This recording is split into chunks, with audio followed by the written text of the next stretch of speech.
కానీ మాదిగలతో పెట్టుకోవడం రేవంత్ రెడ్డి నీ ముఖ్యమంత్రి ఊడిపోవడం ఖాయం. మాదిగలందరూ కలిసి ఉద్యోగం చేస్తే మరి నువ్వు గాలి కొట్టుకపోతావు.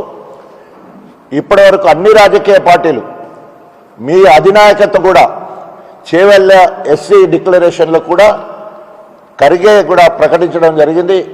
ఎస్సీలను ఏబీసీలుగా వర్గీకరిస్తామని చెప్పేసి అనేక సందర్భాల్లో అనేక వేదికల మీద రాహుల్ గాంధీ కూడా మాట్లాడడం జరిగింది.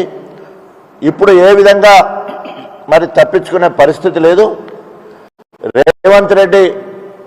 రేవంత్ రెడ్డి గారు ఒక్కవేళ కనుక ఇంకా తాత్పర్యం చేస్తే మరి రాబోయే రోజుల్లో బీఆర్ఎస్ పార్టీ నాయకత్వం ఇచ్చే పిలుపుకు మరి ప్రత్యక్షంగా ఈ కాంగ్రెస్ పార్టీ ప్రభుత్వం ఏబీసీలు వర్గీకరించే వరకు ప్రత్యక్ష పోరాటం చేస్తామని చెప్పేసి హెచ్చరిస్తూ